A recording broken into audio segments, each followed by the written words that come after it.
Alrighty, CNT125, Chapter 12. We're now looking at the little section here on troubleshooting our connection. One of the jobs of a network admin is really knowing what you need to do and what your responsibility is for the WAN connection and keeping that WAN connection working. So one of the first things you need to worry about is what equipment belongs to you, your company, and what equipment belongs to the ISP. That's one of the things you need to know. Whose is whose, so you know what you need to work on, what you need to maintain, and also what you can't work on and what you need to call when it's not functioning.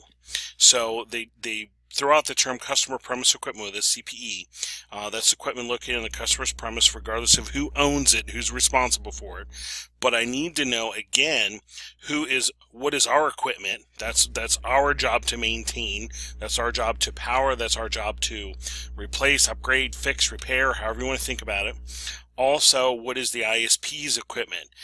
If they have given you a modem for the WAN connection, that's not yours to maintain. You might need to be able to read it and go, yeah, it's not working, and be able to call them and say, yes, this thing is not functioning, please fix it, kind of thing.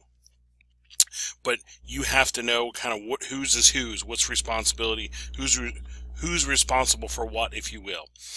Here's a picture of it. This is a Verizon Fios connection, if you will. I think this is their graphic, but it still gets the point across of knowing in an example of this is just for home, but the business could be similar, where their responsibility ends, and it's really the box on the side of the house. You notice they have a kind of a dotted line between it, if you will, and then what's responsible in your house. Well, the same thing would be true in a company. Where does their responsibility end and where does yours begin? That you need to know. That you need to know as far as what you're working on, what you're not. Usually, it's at the network interface unit. Somewhere in there, in that ballpark, is where their responsibility ends and yours begins. Something of that effect. So one of the first things they mention with this is the NIU, network interface unit, or network interface device. This is at the DMARC, and this is usually kind of like where their equipment interfaces your equipment. This might contain a smart jack. That's an intelligent version of NIU. The smart jack can actually provide diagnostic information on the WAN link. So if you were to call them and say, hey, it's not functioning, they might be able to get information from this device sitting at your site going, well, the connection up to that point is working, or no, indeed it's not. We'll get somebody out there to repair it, kind of deal. So if we take a look at, I think I have some pictures here of a bunch of NIUs. Here's a telephone NIU, but you notice there's two sides to it. One is basically your responsibility. The other side is their responsibility, kind of deal. So when you open it, it's almost like there's a dividing line here of this is the provider utility company, this is your side. That kind of deal. You'll see that a lot in NIUs. Here's another style here. The line coming in and connecting to the line in your house. And that there's a clear indication of who's responsible for what. Here are fiber ones showing interconnection between basically your house and the fiber connection.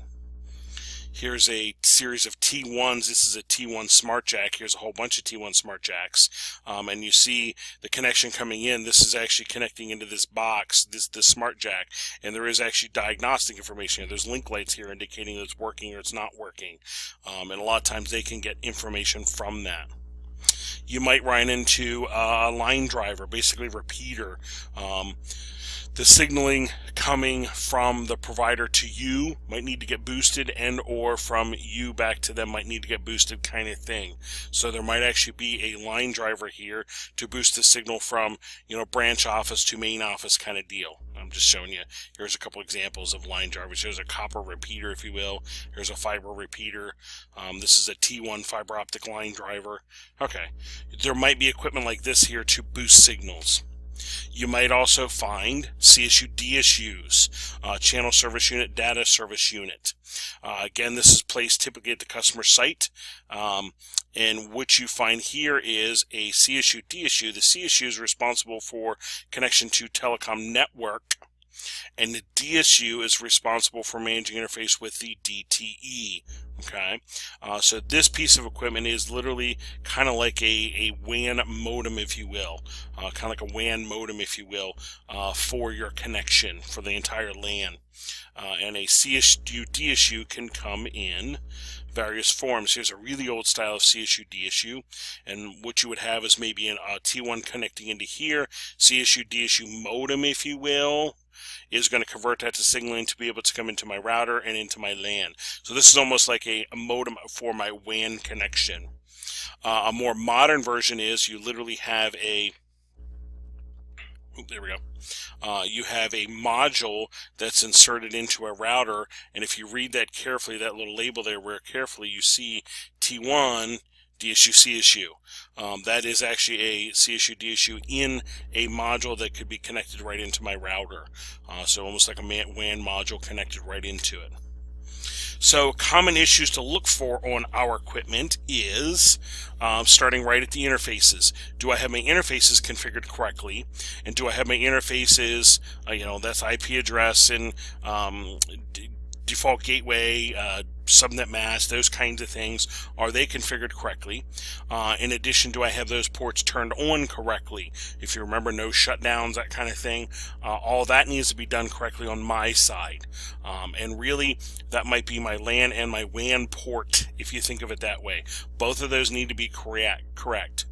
Maybe there's even a NAT issue I need to worry about in there. Do I have the correct DNS information? Remember, as you're doing DHCP on routers, you're handing out DNS information to your nodes. So I need to make sure that DNS information is correct, so it's pointing to the correct gateway as well as the correct DNS server to get out of the network. All things that I would need to make sure I'm checking on my end. Again, making sure my router is configured correctly, making sure, again, I think there's a list here, IP addresses, IP address range, subnet mask, gateway, make sure there's no access list, anything filtering, blocking, those sorts of things, okay? And interference, any sort of interference that I might have with wireless networks, power lines, those sorts of things that might be causing some weird errors in my link. Those are all things I want to check on my end. After I've checked all those and verified all those are correct, then I might be contacting my WAN provider saying, yep, we still have an issue. What do you know? What are you finding out? And they might be aware that there's an outage and be working with you and getting a timeline on repairing of that link. So there's some things on troubleshooting your WAN connection. We'll come back in the next one and continue on.